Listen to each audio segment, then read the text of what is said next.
thank you for listening in to the Daughters Club podcast with two sped boys who have too much time on their hands, so they talk about stupid shit. I'm Christian, my co-host here, Jordan. Go ahead and introduce yourself. Yep, I'm Jordan, just like you said.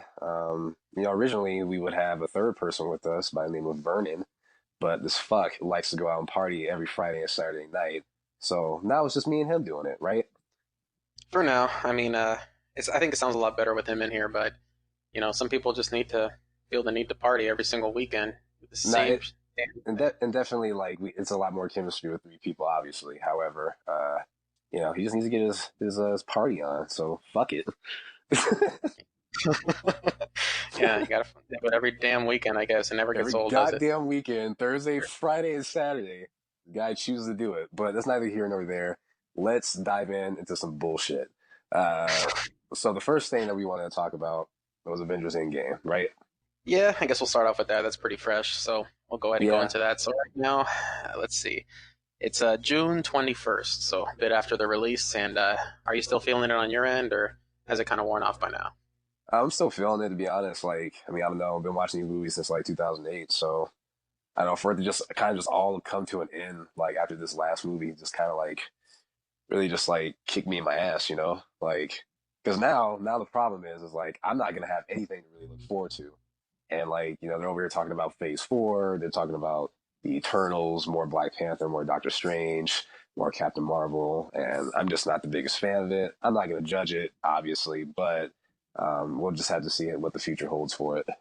I don't really think that they can hold my interest much longer after Endgame, and thinking about what different things they can do, it's kind of hard to really come up with any ideas, because if you think about it, they brought all their heavy hitters for now.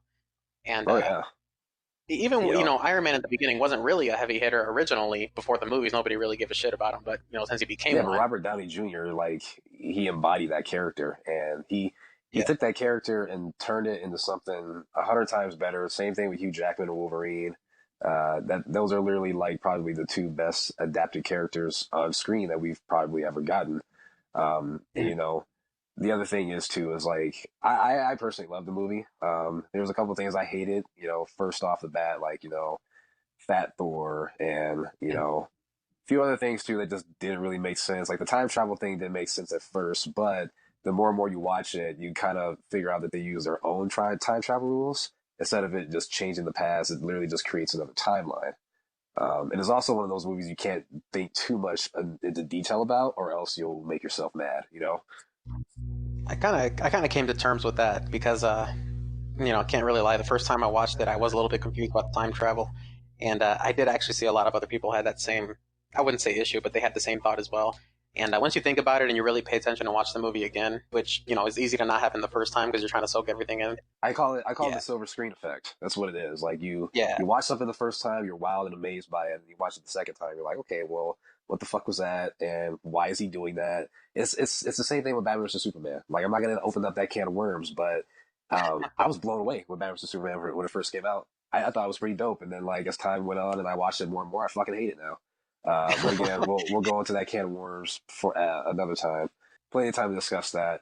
But as time goes on, I think I'm enjoying the movie a lot more. Originally it was supposed to be called Infinity War Part 2, but it definitely felt like it was its own film. It definitely didn't need to be Infinity War Part 2 because Infinity War was its own thing. And Endgame kind of flipped it on its own head by doing that. I feel that too, and I remember I was complaining to you a while ago too, way before it was released. I was telling you, I really think they should have just called it Infinity War Part 2. Why are they calling it this? I didn't really like the Endgame title, and I think I remember you saying the same thing too. But I can agree. I think after seeing it, it is actually maybe not completely, but it is a different movie. It feels different. Tone. It feels way different than Infinity War. Yep. Yeah. Definitely, and it definitely didn't feel like 3 hours either. Of course, you got to take into account for credits, but it was a very fast-paced movie. Even with the stuff that happened after the fact, 5 years later and stuff, everything just felt right. Everything was paced perfectly. Towards the end of the movie, I wasn't hammered over the head with constant jokes. So, same thing with Infinity War. I thought Infinity War was a perfect balance with humor and action, and I thought that the Russos did it again. Speaking of directors, I do want to talk about this as well. So currently, as you and I both know, and if anybody's ever, checked on the box office records and stuff like that. Endgame is fighting to be number one with Avatar, James Cameron. Yeah. Now, me currently, I'm personally rooting for Endgame, and the reason why I'm rooting for Endgame is because James Cameron has his head up his ass. And I say that because he made a comment about how, what did he say? Something about how boring or unrealistic superhero movies were. And Well, he's been saying that for a long time. Yeah, he's been yeah, saying that for years. he And basically, yeah, the comment that set me off was that he was like, well, Aquaman is cool, but he's just not realistic. Like, you probably remember it a little bit better than me, but like, I'm just like, bro, you're talking about realism? Like, look at the movies you've made, like Terminator, Aliens, like, and I love Alien, like, I love the entire series, like, and I'm not complaining about that, but you can't sit there and yeah, say that something's unrealistic when you yourself make science fiction movies. I don't understand the hypocrisy and what the fuck he's talking about. Like, it makes no goddamn sense. exactly. Yeah, and that's the thing about it too. And I kind of agree. I feel like he's had his head up his ass for a long time. And it's not that I hate the guy because I don't. I actually enjoy thoroughly many of his movies. And he's very into his science fiction. He said it a lot of times. He's very into science fiction. He likes things that are accurate. He likes basing it off real world logic and science, and that's cool. And it's not the fact that he didn't just leave it as it's not realistic. He was saying that that was a movie that he could never really make because he said he was watching Aquaman, and not that Aquaman's a perfect movie or anything. This is just an example, but he was saying he was watching it, and he said it was nothing that he could ever really make because he couldn't really feel like the movie was real because of the physics of being underwater. He's like, I spent so much time underwater. I spent weeks Yep, underwater. that's what it I've been was. scuba diving. Yeah, you're talking That's about. just not how it works. And when time travel works, like Terminator, you can send robots back in the past. Oh yeah, I forgot people can do that. You're right. Yeah, totally. I mean, he's over here talking about fucking Atlanteans who can, swim at fucking hundreds of miles an hour underneath the ocean. And he's over here, like you just said, Terminator. Like, oh, that's how time travel works to you? Like, okay. Like those are your own time travel rules because you're making the movie. Like, but maybe that's not how time travel works, Mr. Realism.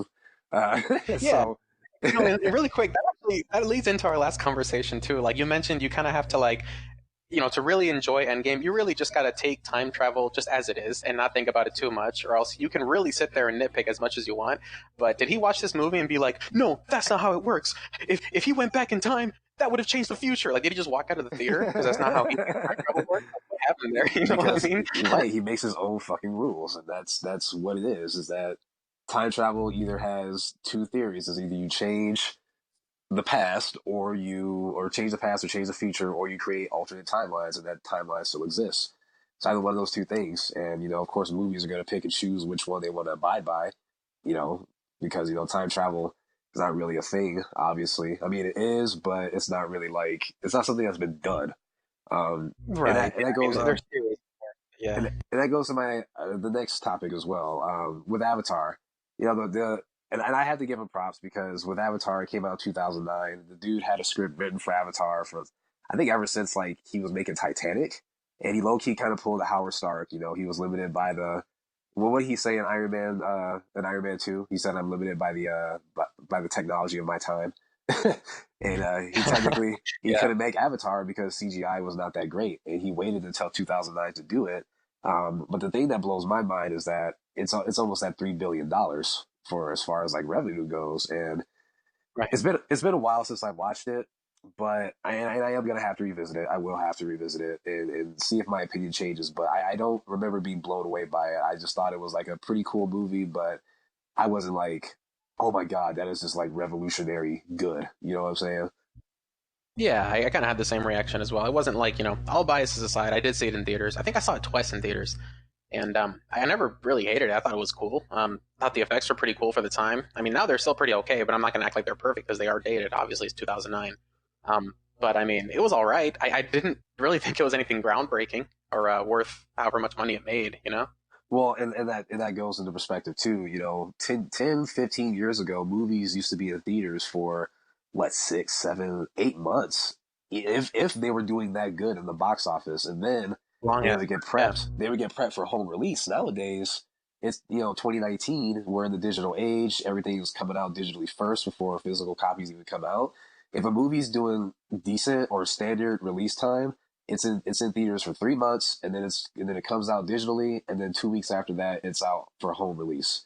And the thing is like Avatar made its almost $3 billion in the entire, honestly, not even the entire time that it was there in theaters. He did re-releases and he made that money back. And Endgame is what, about 40 million behind it, and it's only been in theaters for what, the last 2 almost 3 months almost.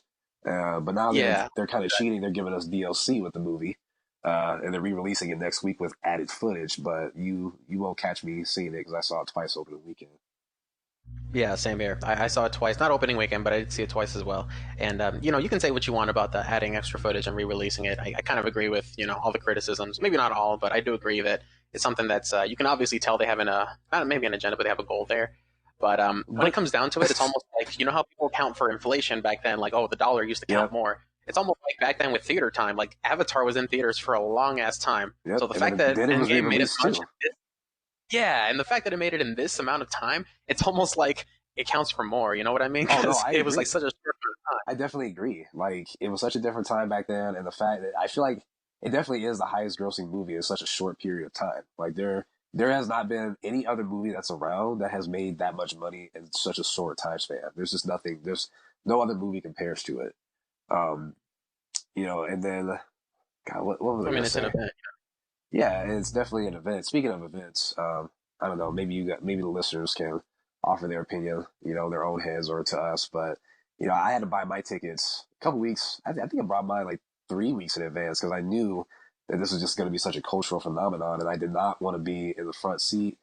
Christian, you bought your tickets early as well too, but our friend Vernon, who should be on here with us, sat in the Mhm. third row. They did not buy his tickets. I This said, guy. yeah, I was like, yeah, you laced up your clown shoes before you sat up front and watched that movie, huh? he's like, he's like, oh well, I don't care because it's Avengers. Any other movie I would have done it for. I'm like, well, why even like go through all that anyway? Like, just buy the fucking tickets ahead of time. Like, I don't get it. This guy laced up his big ass red and white shoes, went over to the Grabbed watch it. his rainbow colored afro in his polka dot suit and sat down and watched the game in the third row.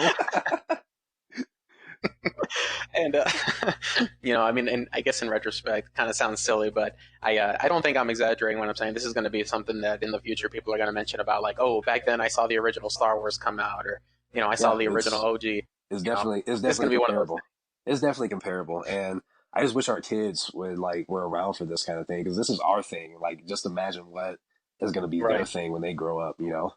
Oh, and now that I mentioned my kids or our kids, if you heard the name Daughters Club earlier, I got a daughter that was just born. He has his that was born in September, so we kind of just worked it off of that, I guess.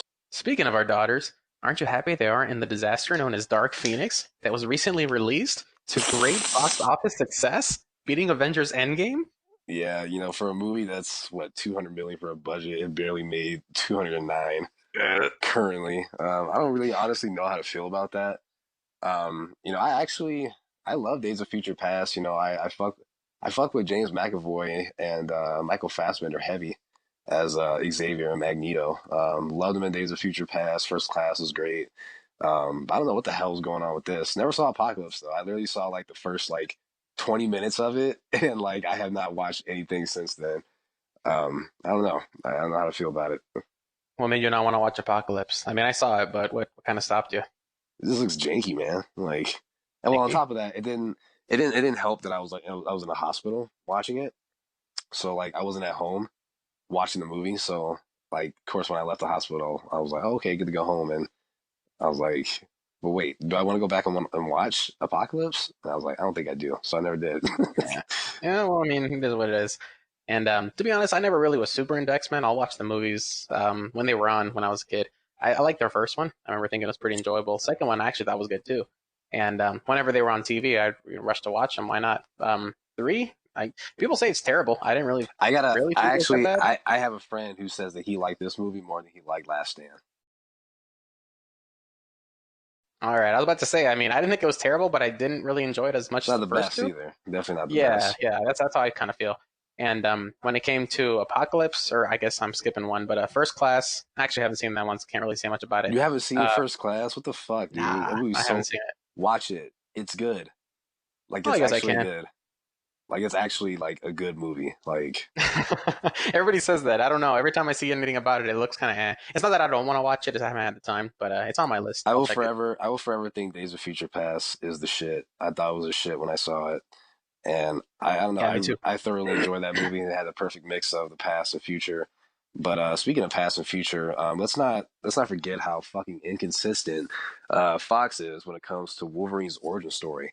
I swear this fucking guy has like three, four different origin stories every time they show this guy in flashbacks. Like, yeah, we got Wolverine origins, and it's like it's where he willingly got in the tank and got the adamantium lace in his bones. And then you got Right. Apocalypse, where he's got the vintage headgear from the comics on, cutting people up, which was never even shown in any of the other fucking movies. What was the and then in X-Men 2, or in X-Men 1, you show him um in like this random ass tank with green bubbles in it, and he's rushing out of the door buck ass naked, screaming with blood all over his body because he just got It's like brutal. adamantium, and Kind of yeah, it's disturbing. brutal, Yeah. it's over the top, and it's just different every time, and like it really bothers me because I'm just like, why do we need four different fucking versions of the same thing? Like Yeah. it And not, really it really annoys the hell out of me. and not like I really dislike everyone, but more like you were saying, it's inconsistent. Because then you watch X Men Apocalypse. I did see that one recently, and I know you also saw the scene as well. There's that one of him coming out of the box there as Weapon X, and he's going out there slicing everybody up, which is a pretty cool scene. I'm not gonna lie, but it just kind of makes you think like, is this an alternate timeline, or is it supposed to be the same one? Are you wanting us And to not think about the other ones anymore? What do you want us to think as his origin? You know? And like it kind of goes back to of like the dude has a fucked up memory, so maybe in X-Men 1 and 2 that's how he perceived it to have happened, but maybe that's not how it actually happened. You know what I'm saying? So maybe True. because I of how agree. his fucked up mind, how fucked up his mind is with all the missing memories, maybe that's how he thought it happened. Who knows? But maybe if they Mhm. explained it like that, it'd be forgiven. But they just Yeah. it just seems like a lazy thing, and they just say it's just like whatever the director wants to put in the movie, and then like whether or not it's consistent with the fucking story or the timeline, they just let them go ahead and do it anyway because they just don't care. It's like a damn choose your own adventure book. Like you just watch the movies, you decide what origin you want. You decide how this You're happened, how making that happened. It's you're up to making a movie you. this time. All right. Well, let's go ahead and give him the Weapon X headgear. I'm making it. Okay. Let's have him willingly get in the chamber and get duped into getting it done, and then we'll worry about the timeline later. Like it's Hey just so Hugh, messy. hey Hugh, can you get back in there? Oh man, again? Come on, man. I really want to do my own version of the scene. Come on, you're Wolverine. Don't you want to show that you're Wolverine? Yeah. It's just a fucking hot mess. I never understood it from the jump, but it is what it is. And Um, regardless, before I was rudely interrupted. No, I'm just kidding. But I was going to talk about Days of Future Past because I do agree with you. I think Days of Future Past is actually awesome. It's probably my favorite X-Men movie out of all of them, just due to the fact that it's great all around, like acting wise, performance, the way it's put together, everything, and it combines both, like you said, the old and the new, which is awesome. And that kind of got me on more on board on the X-Men, to be honest. And after that, I was like, I'll give the other ones a try. Apocalypse, I didn't really hate. I thought it was all right. I just saw it recently. It took me forever to watch it. So the fact that I didn't see it in theaters, I guess, says something. And I guess that leads us into Dark Phoenix. And you and I have both not seen it, but we've heard a lot about it. yep. And so far, what's your overall impression of it when it comes to just the movie in general? You seeing it, if you're interested in it at all? I think it looks like one of those like low budget like movies, man. Like I don't know. I mean, it is low budget. It was only 200 mil, but but it just doesn't. I mean, It it's not doesn't. low budget by any stretch of the imagination, but I know what you're saying. Yeah, it just doesn't look that great to me. Speaking of subpar and mediocrity, I wanted to kind of, while we're still on the superhero topic, I want to talk about Shazam really quick. Um, Now, when I went to go see Shazam, I knew that it was going to be a different kind of movie. I knew that it was going to be more lighthearted. I knew it was going to be more happier than all the other DC films. Loved Aquaman. Had its moments. Some Yeah. parts were cheesy, just like any other superhero movie. But this movie was just super subpar. Like it didn't do anything for me that I was just blown away by. And it sucks too because I went to the early screening for it. I just thought it would be Mhm. like much better than it actually was, but it wasn't. Yeah, it's just, I mean, it just kind of leaves you with that, right? Yeah, it's literally just how I felt, and then the whole spoiler alert, but the whole thing at the end with, oh, you brought Superman, but here's this headless body, like, like come on, bro, like that was just so. just so like unnecessary to me. Like, and maybe I'll get it because it's a superhero movie. Maybe I'll buy it, but Sure. you won't catch me like watching it on the like regularly. Like it's definitely not something that I was blown away by. I thought it'd be somewhat better than what I anticipated. Yeah, and since you opened that up, why not? I mean, we'll just get this out of the open. DCEU, in my opinion, had a rocky start. I was blown away by Batman vs Superman, as you stated earlier. Maybe blown away is kind of strong, but I did enjoy it. And then once you start actually watching the movie afterwards, and you start really trying to see what you get out of it, kind of comes worse and worse, and you don't really get much at all. Yeah, it And wasn't you start because noticing, right, it's the yeah, silver screen effect, dude. And it wasn't until I rewatched it like a few months ago. Remember, I was like, you know what? I'm gonna rewatch this movie. I don't understand the hate that it gets. Start watching it. I'm like, okay, that's stupid. Okay, that's fucking dumb. Okay, why is he doing this? Like, it's just more and more things that I just started to notice, and it made me angry as I was watching it. yeah. You start seeing scenes and you're like trying to piece together Lex Luthor's plan and you're like, wait, how did you get here to here? Wait, why do you hate Superman? Wait, why does he try to make people think that Superman killed those people even though he doesn't use guns? And why does he want people to think that Superman blew up a courthouse even though he doesn't The blow biggest question places is up? why do people assume it's Superman? Like they don't have Yeah, that's the like thing. people who investigate these fucking things and they just say, oh, okay, Superman did it because he was in the wrong place at the wrong time. So he definitely fucking did it. But no, like they just assume that he fucking did it the entire movie. And that's what I think that's honestly Everything what that makes we've me more seen pissed off about it. Yeah, everything that we've seen in this universe is Superman, from everything that we've seen from him with his abilities, with what he's done, none of that would lead into, oh, he shoots people, oh, he blows people up. No, because he doesn't need to do that. So why would people come to that assumption? It makes no sense. But you know what? Anyways, we're getting off topic. The point is, it's a silver screen effect, and I wasn't really too great into the DCU, but I actually have to say I was turned around when it came to Aquaman because it was a dumb, cheesy movie, but goddamn, it's entertaining, and I actually think there's a lot to it when it comes to the way the action is shot. I'm actually a big fan of how James Wan shoots his action. Uh, Dialogue has some things that could be tweaked because some things are just No, cringeworthy. some things are But that's the definitely one, cringe in that movie. But I loved yeah. it. But that's the one movie that really made me watch it, and I was just like, man, this is actually something that I could get down. If all DC movies were like this, just embrace the Yes. superhero and they're over the top. And just cheesy, even if with all that in fact, but they're entertaining, good adaptations of the source material, I'll watch it. So I went into Shazam, and I had the same kind of hype writing Aquaman. I'm like, if this is just like that, let's check it out. It was all right. I mean, I'm a fan of Adam Sandberg. I like Annabelle Creation. I like Lights Out. He's a good horror director. Um, I left the theater kind of underwhelmed. Yeah, that's I thought it exactly was a how I little felt. too cheesy in the And wrong ways. you can only imagine how You I know, felt because I saw the early screening and because I was that excited to go yeah. see it. So did I, and I didn't get to go. You remember how I told you about the Yeah, tickets? I didn't about the get to go. tickets, you didn't get to go see it. That's right. Not to mention that cheesy Yeah. ass muscle suit that Zachary Levi wore. But anyway, we're gonna. I was about to say he's not that small, right? He's wearing like a foam fucking Oh yeah, suit. that's a muscle suit, bro. Like, there's not a. I mean, that dude's not even really built like at all. But anyway, back to our Dark Phoenix topic. I know there was a bunch of like issues with the reshoots. I'm gonna let you take the floor on this because I know you know more about it. Yeah, I've seen a little bit about it, and the interesting thing about it is the director of this whole movie is Simon Kinberg, and he actually has a long history with the X Men. He's actually been a writer and producer of the X Men movies way back to the first one. He wrote the script for X Men, X2, And X Men: three. The Last Stand. Yep. Yeah, yeah, not by himself. He had other screenwriters, but he was involved, and he was always pretty much following the franchise himself. And when it came to this movie, uh, Bryan Singer was actually not able to direct this movie, and he had his own problems going on. That's besides the subject here. And Simon Simon Kinberg, he pretty much took the reins, and it was really interesting because he wrote the script, he directed, and he also produced. So this is like his vision, and he has tenure with this, so it's not like it's just some new guy not knowing what the hell he's doing. But what ended up happening was they screened this movie like a year ago to test audiences, and it got abysmal reactions.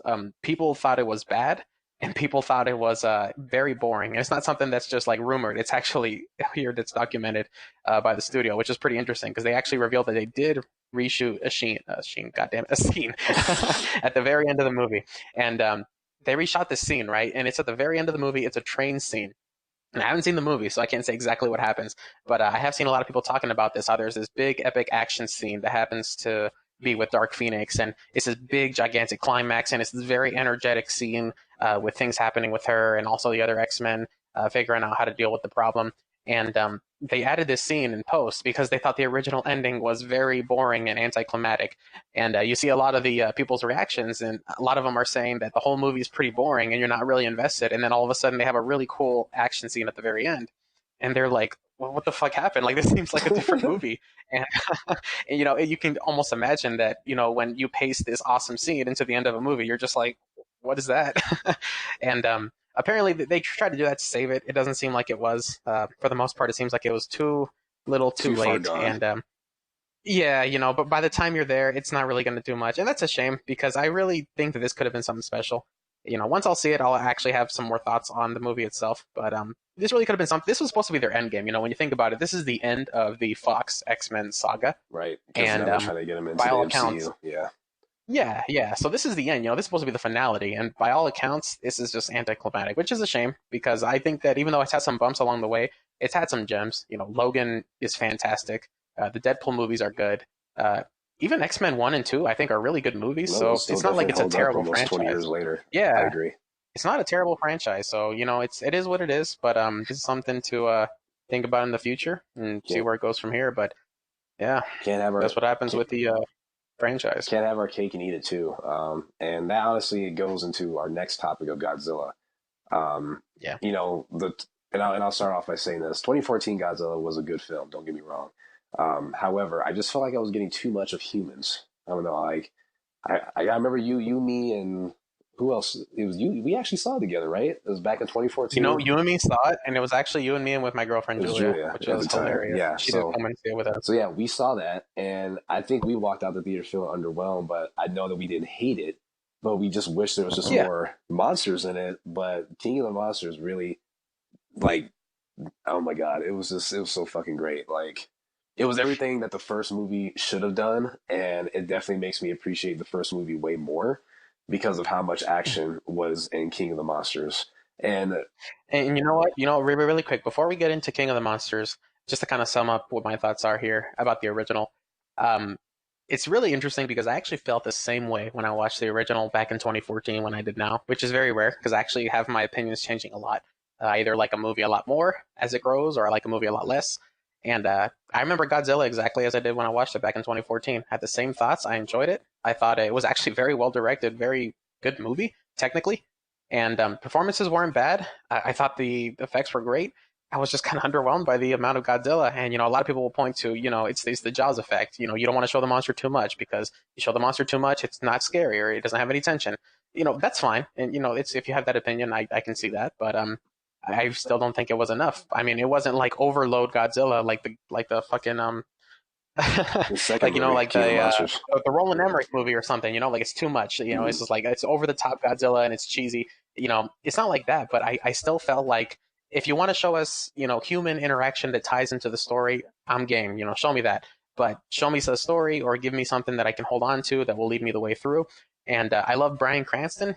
Fantastic in the movie. I really enjoyed his story. To be honest, I didn't think his son in the movie was very interesting at all. As soon as Bryan Cranston croaks, man, I lost interest.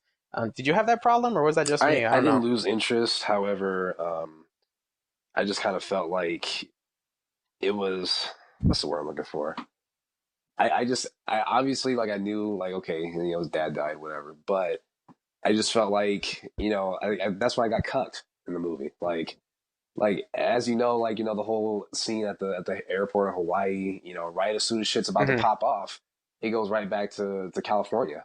And, like, same thing, right when the Mutos and Godzilla show up in California, they're getting into shit, they're fighting each other, and then all of a sudden the door's shut and you don't see them.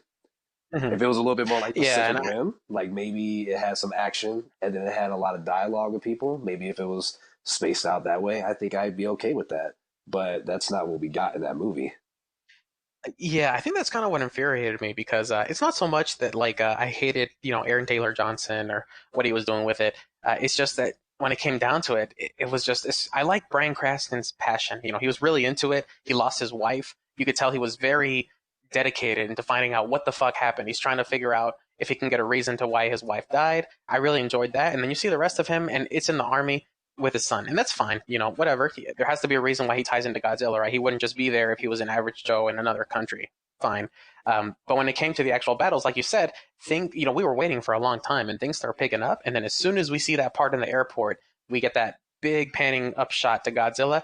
He does his growl, which is awesome, and then all of a sudden it just cuts, and Yep. we see news footage of the kid watching the TV. And I get it. Maybe the first time, fine. Then the next scene, that happens again. He comes in daylight. He starts fighting the other monster, and then all of a sudden, as soon as he's doing that, Elizabeth Olsen is running into a fucking building with other And the door's people, shut. and the door closes. Yeah, it's like, dude, how many times are you? I get it. Once I get it. Fine. He's skydiving Ah, from God the damn. fucking plane. He just sees little clips of what he can try to see from all the smoke Mhm. of them running into each other in the buildings, and that's basically what the whole movie was. But in all honesty, Yeah. they redeemed themselves in King of the Monsters because it was a total fan service. Um, Oh yeah. I didn't really have one single complaint, and it's funny because like we live in a society nowadays where like everybody has to find something that they're not happy about or complain about, It's like and a rule. it's like a rule. Like exactly, like it's like okay, well that was great, but I got to find something to whine about. And they had the nerve to sit there and say that there was too much monsters in a Godzilla movie. And I'm just like, isn't that what you go to pay and see for? Like, you want to see Godzilla fight monsters, right? Like, I don't need an emotional attachment to a human character in this movie. I just need it to make sense with why the monsters are doing what they're doing. That's all that I need. I don't need to be emotionally invested in these characters. I don't care enough for that because I want to see Godzilla fight monsters. I want to see monsters on the screen. I want to see a CGI fuckfest of these guys getting into shit. And the fact that you're complaining that there wasn't enough human interaction just screams, okay, well, I think I'm going to find something to complain about, and I think this is it. Yeah. I mean, that's the thing about it. When it comes to it, a lot of people like to be talking about how that's all you get. It's just monsters fighting. You don't get an emotional connection. And I kind of do agree with that. I'll come back to that in a second. As someone who's actually seen the original Japanese Godzillas, not all of them, I'm not going to pretend like I'm a Godzilla purist or anything because I'm not. I haven't seen them all. I've seen the original Gojira, I've seen Godzilla versus Kong, and I've seen Godzilla Final Wars. And those are great and whatnot, but I didn't see any difference. It's very cheesy. It's very corny. There's obviously satire there about atomic bombs, radiation, what have you, World War II. But at the end of the day, it's really just creatures destroying stuff. And the only reason it was special is because it was made in old ass days when they didn't have effects to do it like they do now. So they liked the guy stomping around in a rubber dinosaur suit, and they thought it was cool. And that's the appeal. I mean, don't make it seem like it's anything else. And that's awesome. I'm not disrespecting it in any way. I love Godzilla, but coming back to King of Monsters, I did enjoy the movie. I do have to agree with a little bit when it comes to the human characters. The only thing is it kind of balances out with 2014 because 2014 it was awesome when it came to the Godzilla itself. I just felt like we were kind of cucked. We were blue balled way too much. We got a little bit of release at the end, but not really enough where I Mm-hmm. could finish to completion. Yep. You know what I mean? Like I still felt like I had a little bit left over. With this one, I was able to release pretty much all the way with the monsters. It was awesome. Like you told me, there was actually a lot more than I was Oh yeah. expecting. I was expecting a little bit less, and I was like, oh shit, another one? All right, let's I go. was so And it's not only excited. just that. Yeah, and it's not only just that there's a lot, they're actually very beautiful. Like, how they have certain scenes and the way that they're lit, and they have like different colors going with different monsters, and they have the scenery to match Yep, that. It's actually Ghidorah with the yeah, yellow, it's the great to look at. lightning, Rodan with the orange and red, Mothra with the blue, It's eye candy. and Yeah, Gojira or Godzilla with the blue. After he got his atomic the blue. steroid, he lights up the sky. He pretty much goes nuclear at the end of the movie. It's great, and like you said, it is most definitely eye candy because like a lot of the visuals in that movie were awesome. Um, yeah, I can't. It's eye candy, but let me ask you this really quick. Because I do feel like when it came to the characters, I didn't have a complaint because I feel like a lot of Godzilla movies are like this, but they were very one dimensional and a little stupid. Did you buy her belief, the wife's belief, No, that not at all. It was spoilers stupid. for the movie, whatever, that she really wanted the monsters to be released to make a better world? Did that make any No, sense to it you? was dumb because at Okay, first I thought so because the too. whole movie because at the very beginning of the movie she says my son died, blah blah blah. I want to understand why the kaiju In the did what they first movie, did. right? Her son died in the first movie. Yeah, he dies in the first movie, and that's how the movie starts. She's like, I'm dedicated to understanding why the kaiju did what they did. And then her motives Yeah, change to later on being, well, we need to erase the world because that's just going to make the world better. But little did she know that Ghidorah is a fucking alien, that he's not part of this world. So that plan bit her in the ass, yeah, but that whole plot just didn't really make sense. It's like that was what her motive was at first, and then she got approached by Homeboy, who wanted to do that instead. And she was like, oh, okay, well, I guess I can just do that instead. Not to mention, like, her daughter escapes the facility with her fucking laptop that emulates the fucking calling signs of the kaiju, and nobody noticed. Like, I okay, thought that was so stupid. I have to say, I thought that was so dumb. Even when I first watched it, I was like, "Well, I've only seen it once," but oh goddamn, I was like, "Really?" no, that shit was funny because I was like, "This is this really happening? Like, is this really part of the movie?" Again, I didn't give a shit because I wanted kaiju and I got kaiju, Yeah, but I was just like, okay, well, I guess whatever we need to do to make the movie move forward, I guess. yeah, why not? And that's kind of where you kind of balance what you want, right? Because it would be like if I was upset what happened with the first movie, but then I got this one, but I still hated it because of what happened with the humans, and it wouldn't really. What could they give me? And I got what I wanted at the very end. So I do enjoy King of Monsters a lot more than Godzilla 2014. That's just how it is. I mean, I'm sad that it didn't do that great at the box office because I thought it was really great for what it was. Apparently, they did really well in China, though. I don't know if you saw that. Well, It I'm not actually did surprised. fantastic in China. Yeah. So I mean, it is what it is, but hopefully that's enough to get a sequel because apparently they pushed back Godzilla versus Kong because domestically they were disappointed with the box office, so they're going to reshoot some stuff.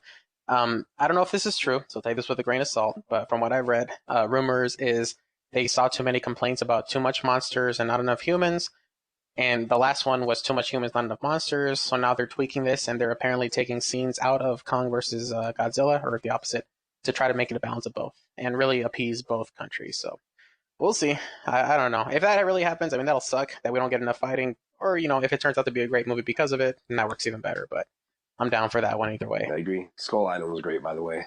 And in all honesty, I think that concludes our film or movie talk as far as the shit that we've seen this year that we really like or that we want to talk about. Before we did end it, I just wanted to talk about something called being humble or being or just having humility. What does humility really mean to you? Like, what does it mean to you? Humility. Well, when it comes to that, I would say humility means understanding who you are as a person when it comes to other people and what they have. Kind of understanding other people's situations, having empathy for what people have. If there's anything you can do to help, if there's anything that you have, being grateful for it. Uh, there's just a lot of things that can tie into that. Why do you ask? Well, the reason I ask is because one of the biggest things that get on my fucking nerves is fake humility. And do you know where I'm coming from with this? Like, do you know like what examples or what I'm really talking about? Yeah. So my problem is like you said, you can be humble and you can basically look at something like, okay, I used to come from a one story or a one or two bedroom apartment, got a better job, got a better car, moved into a bigger place, more furniture, I'm a lot happier. And I think about the times that I didn't have the things that I have now, and I humble myself because I can be put back in that situation at any time whatsoever in my life, right? I consider that, but Jordan, let me ask you this: Is it humble to donate to charity? I mean, that's just doing a good deed. I mean, I guess I wouldn't really consider being humble donating to charity. I don't know. This is Is it not. maybe humble to give to the poor? Is it humble to adopt a child that isn't yours? I mean, like, what is humble unless you're really doing something that's inconveniencing you, right? I mean, you're not really humble unless you actually do something that really makes you go out there, do some good in the world, even if it's at your own expense, right? Or am I wrong? Is that not really what humble No, means? no, that's definitely where I see it at. It's like a, and also humility is something that you don't expect to be recognized for either. You don't need to have a camera crew follow you around and doing these things for you to post on your page later on and say, "Hey, I'm humble because I did this today." Where's your So, humility at, guys? are you trying to say that by the fact that you're doing something nice for someone and you're not videotaping it, it's not humble? Because I've heard from other people that if you actually show everyone that you're doing something, that's actually what humble is. I mean, if you think about it, no one will really know how humble you're being if they don't see it. I mean, Oh so no, yeah, how are you supposed to spread that message? yeah, no, yeah, man, you're definitely right. You're not humble unless the entire world sees it.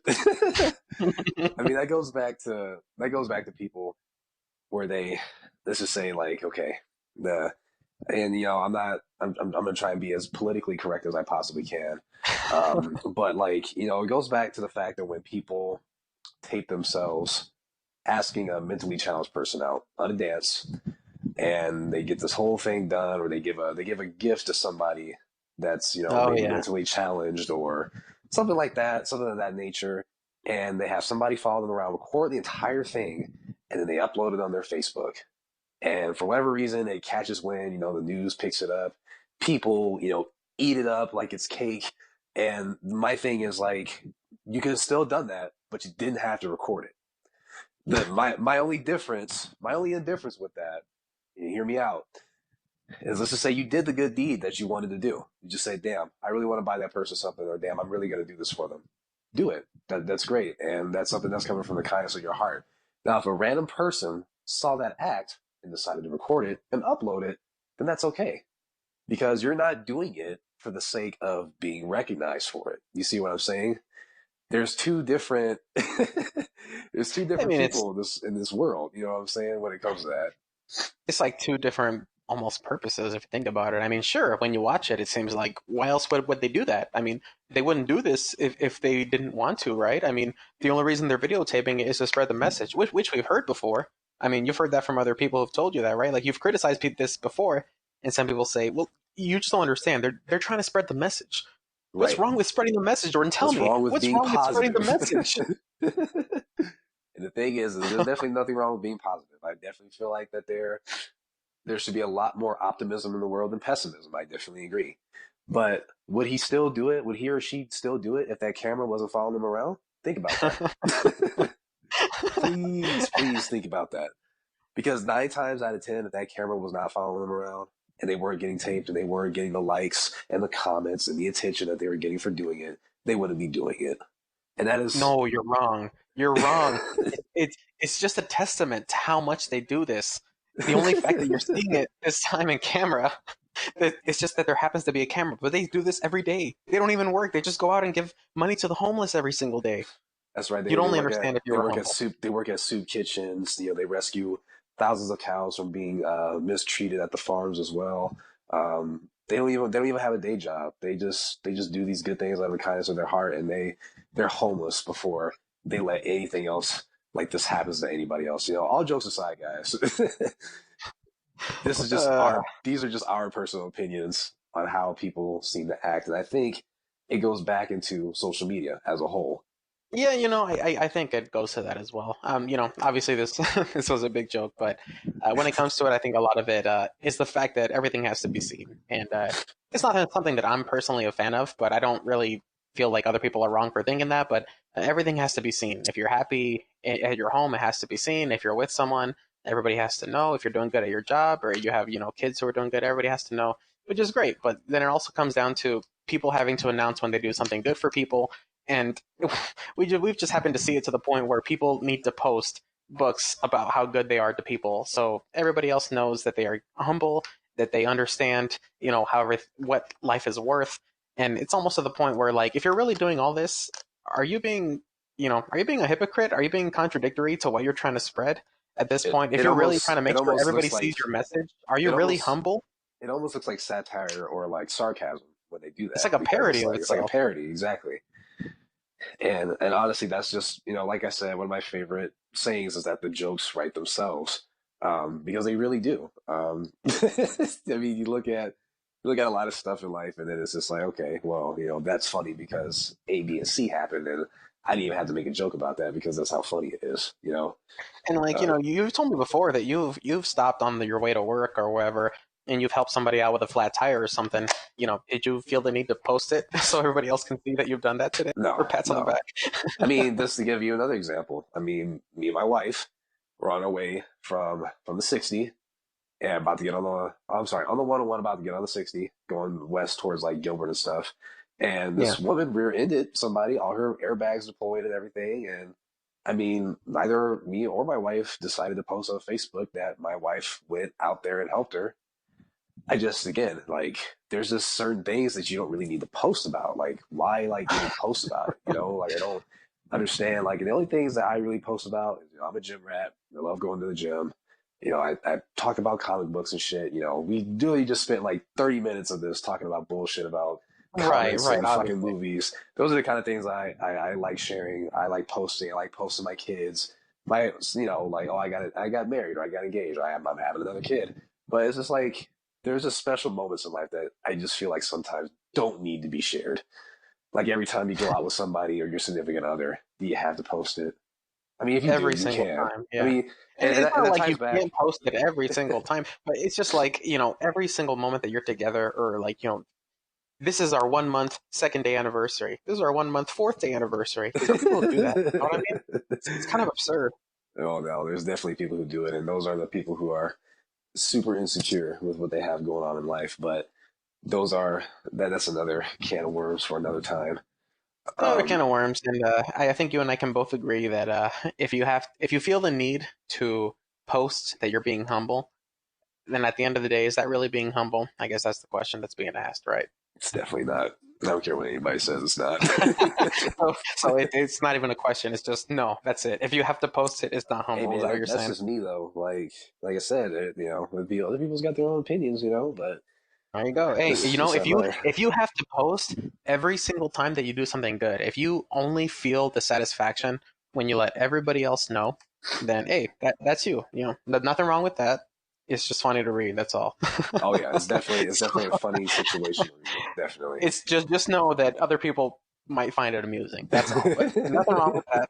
And with that, I think that might end this first episode that we have. Unless you have anything else you have on your mind.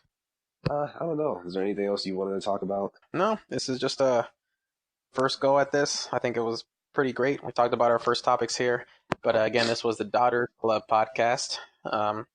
We plan on having some other guests here talking about different kinds of topics here in the future. So please feel free to follow us, tune in, and we'll have some more coming up pretty soon. Most definitely. And also, maybe I could take a suggestions box or maybe an email or something.